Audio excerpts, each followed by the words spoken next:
Hello and welcome to this video for Electropages. I'm your host, Robin Mitchell. Today we're here at Nuremberg for PCIM 2025 and it's been a wicked event. We've seen some really cool stuff. Silicon Carbide here, GaN there. It's been absolutely fantastic. And today we're at the Nexperia stand, joined by my very good friend.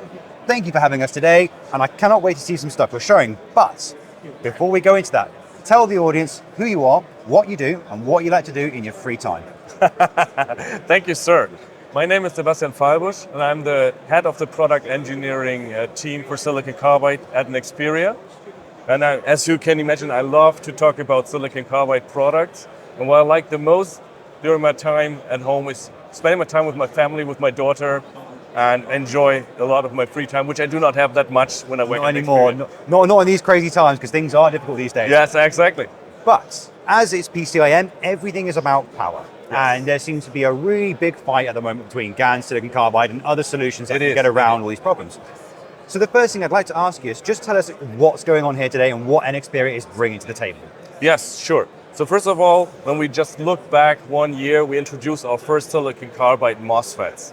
And since then, we did a lot of progress in terms of what we roll out in terms of products, in terms of different packages and RDS-on classes. Yeah. The first thing what we did is we realized to make our D-square pack Silicon Carbide product automotive qualified. Right. That's really a nice step. I mean, imagine we started last year with the announcement having Silicon Carbide MOSFETs in our portfolio, and 1 year after we immediately jumped to automotive qualification. Now, I'm guessing the reason why it's taken a year is because you have to wait for the data to show that it's reliable so you can get the automotive qualifications. Yes. And so in reality, a year ago it would have qualified, but because you need that time, now you can prove it, it's definitely going in. Exactly. Actually, when we discussed last year the announcement, we started already the qualification. Yeah. We took more than 2,000 hours of qualification time to ensure the device can withstand the automotive industry and the automotive applications. Exactly. And so I'm guessing that now that you've got the qualification, you expect to see the sales of these parts just sort of shoot up as the automotive industry starts adopting these parts. Yes, exactly. One of the beautiful features of our technologies, we have very stable RDS-on. Yeah. And the stability of the RDS-on, we realize in a lot of measurements that we do, for example, on those boards and others, that the part actually has superior efficiency in applications such as an onboard charger. Right. Typical switching frequency of an onboard charger, something in 60 kilohertz and more. And we see the stability of RDS-on still dominates. So we see, especially when compared to other vendors, we still have this more power, you get more power out of the RDS-on. It's a price benefit for the customer that they can realize in their application. So the RDS-on for any kind of transistor is probably one of the most important, especially in power applications. Yes. Lower RSD-on means, you've got less power being wasted because the resistance is lower, so the current, you can increase the current, higher power density. But what I'm kind of curious about is how did you guys achieve that? What is it that you're doing different to the competition, or can you not say? I cannot say all the secrets, of course, but it lays, of course, in the design. We can compensate some of the positive temperature coefficient in the part and realize a more flattish behavior. So just to give you a flavor, when we talk about a 40 milliohm device, our parts are with 40 milliohm at 25 degrees Celsius, but raises up to roughly 60 degrees at 175, 60 milliohm at 175. So it's a growth factor of 1.5. Other colleagues, other vendors that you also here meet on this trade fair, they have a growth rate of sometimes more than 2. So that means they go up from 40 to 80 or 88 and more. And that means that you then have to derate them more at those higher temperatures. Yes. So what you guys are effectively providing is a silicon carbide solution that's not derating as much, meaning you can use fewer devices for the same power. Exactly. That's exactly what we measured, especially when we compare ourselves against other vendors. We see that we simply can't achieve higher power because of that, because our conduction loss remains more stable than others, while switching performance is as all the others as well. But that's the big secret of it. So looking at these D-packed solutions, how much power are we talking through this device? So what you see here is the input power of the converter. Of a 40 milliohm, that's the part name here, by the way, of a 40 milliohm D-square pack, and we can achieve here, you see temperature rise. Here, where I would say we reach the limit. That's something, 9 kilowatts or something, where we should say the device gets too hot. But this is simply 40 million. We have also 30. So with the 30, you can further. extend. I still can't believe you've got an 11.5 kilowatt power device on a D-pack. That's tiny. That's tiny. By the way, just one remark. This one is not the D square pack. This is the next gen. Right. Next gen. So do you have an example of the D-pack? Yeah, the D-pack is, let's say, when we talk about the 40 million, Yeah. it's maybe limited, let's say, something like 9. Yeah. Okay. So the moment we move to the next gen packaging, that's the topside cooling, because we get rid of cooling through the PCB. Yeah. It's the same die inside, the same concept inside, same technology, except we get rid of the cooling through the PCB. We directly cool on top. Of course, with thermal interface in between. Yeah. We can push that limit. Yeah. So that's what you can see here. When we just take, let's say, as an example, the 7.5 kilowatt point, Yeah. we see how the temperature decreases at same conditions.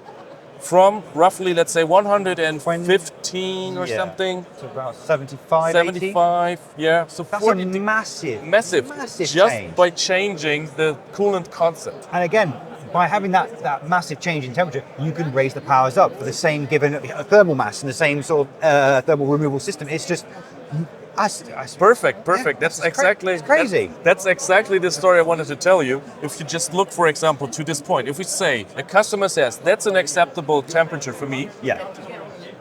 that's the push out in power, more power that can be generated, converted simply by using topside cooling. And that's, yeah, as you can see, it's almost 3 kilowatts, 3.5 kilowatts. And that could be the difference between a vehicle, if it was, let's say a fast charger, could be the difference between an hour's charging and 40 to 30 minutes. It'd be a massive difference. Yes. And it's honestly really impressive. Yes. And because they're now automotive qualified, you can put those into vehicles. Yes, correct. So automotive EV systems are very, very popular among SiC and GaN, but what other areas of applications do you see this kind of technology being used in? So definitely that's what we try to demonstrate here. 64 kilohertz, very typical for onboard chargers. Yeah. So as you said, it could be charger. And just maybe one remark to that. I mean, if a customer can live with this loss curve, we can also increase the switching frequency to get more closer to the D square pack. Yeah. More switching frequency means passive components shrinking, especially in Smaller inductance. magnetics. Exactly. Yeah. That's also in possibility of cost down, so the part gets simply smaller. Yeah. So and that's one of the items, especially onboard chargers where space is really constrained in application. And weight as well. And weight as well. Every unnecessary mass on the car is something we want to avoid. Yeah. So this is some benefit we can offer to the customer by using topside cooling. It's quite interesting how when you create a new technology like silicon carbide devices, you make them more efficient, you give them a lower RSD on, and yet engineers may not say, well, okay, I can have more power. What they'll do instead is, well, let's change the switching frequency instead, so then we can use a smaller magnetic. So it's like you haven't got one dimension of change. You've got 2 dimensions you can go in. At least two. At least two, We have so many degrees of freedom. Yeah. By using an advanced SMD package technology, the customer can make use of it in many different directions. As you said, it can be higher switching frequency, smaller passive components. That could be cost down, could be a weight reduction method, or as well, I mean, every single degree that you that you save in terms of temperature increases the lifetime. I was about to say, isn't reliability also an issue as well? It makes the reliability in that sense easier for a semiconductor, can live longer. So especially if we have applications in mind that have to endure a lot of years, like solar application, this can also be a game changer to simply enlarge the reliability and the lifetime of the part. Or you simply offer a smaller die. Can offer a smaller die. Say this is an acceptable temperature curve. Maybe a 60 milliohm part can do the job in topside cooling, which is also cost down from semiconductor point of view. Of course, we would love to sell the bigger die, but at the same time, if you can get more dies on the same wafer, you can reduce the cost per die. Yes, because you're increasing the yield. Exactly. And as a result, then silicon carbide devices of a smaller size might become more common, and so the adoption becomes quicker. Exactly, and that is simply the fact of getting this PCB out of the way of cooling. Yeah, that's actually it. That's the secret ingredient, so to say. Fantastic. Yeah. And so over the past year, since you've been developing the next generation of silicon carbide devices, what challenges have engineers typically faced, would you say, when it comes to using silicon carbide?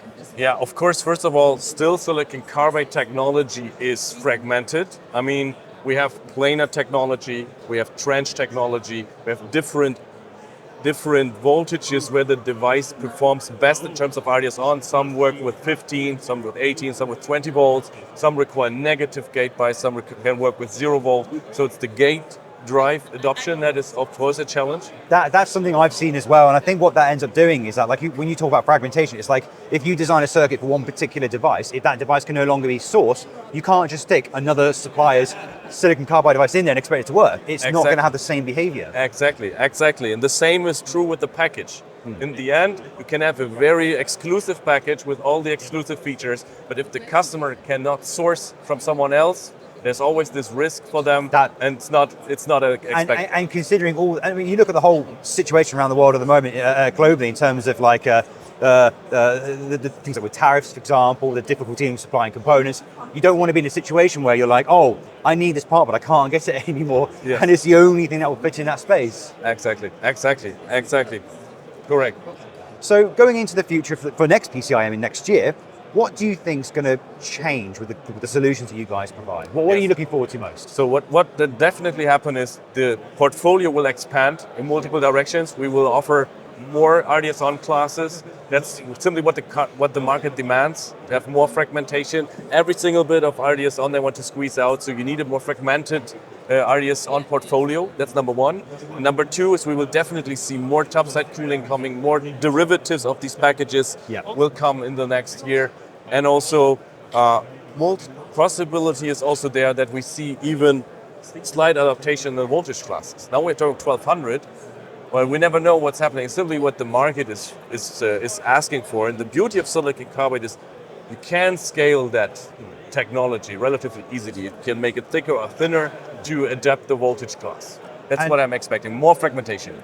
And in terms of markets, everyone knows that EVs are going to be a large consumer of silicon carbide. And the next one will be data centers with the rise of AI and renewables for energy conversion. But besides those three, are there any other markets that you can see that might become, that might massively benefit from silicon carbide and could be potential customers? Yeah, so what I, for example, can foresee is also the heavy duty market. So all the heavy duty cars and vehicles that have to drive around and around, they should simply, if they want to be electrified. Like mining equipment, construction, that kind of thing. Exactly. So you want to reduce their charging time, because then the vehicle is not driving. It's not working, it's not generating any revenue, right? It's not doing their work. So that's something where also silicon carbide can help to increase the power to charge these devices, make their work more efficient so they can endure longer until they require recharge. Something like this is something that I definitely foresee bleeding from the automotive market. And so it's kind of like, so we're going into more heavy industries, industrial, larger motor systems, anything where huge amounts of power, fast charging is a must. Yes, exactly. And everywhere else where total cost of ownership is getting more and more relevant because of the high energy costs. So as you said, could be server, all the power hunger for AI, but also everywhere else where a lot of rotation, for example, HVAC system, motor drives, which endure, let's say, have a mission profile 24/7, there this awareness is more and more rising, the energy costs to how high are the cost of the total ownership is getting more and more relevant. There's where silicon carbide can definitely help. And in terms of just one application I'm curious about, and I must admit I don't have much experience in this field, but one area that I think that could potentially benefit, but I could be wrong, would be something like aerospace. Because if you're thinking about, if planes do try to become electrified, not that I think they would, but if they do try to go down that path, they need to basically save every kilogram of weight possible. Yeah, it's a very good point. Good point. Yeah, so I imagine silicon carbide might be a solution for the future. The carbon footprint as well have to be reduced in the aircraft as well. And as the electrification grids are ongoing and moving on. So definitely also there, silicon carbide, and also I have to admit, gallium nitride as well can do the job there. Fantastic. So for those who are watching this video and want to get involved with Nexperia solutions, what would you recommend that they do? Yeah, I think the best way is simply to come to our website, nexperia.com, and get all the information you need for silicon carbide. Fantastic. Thank you ever so much for having us here today. Yeah, welcome. Thank you.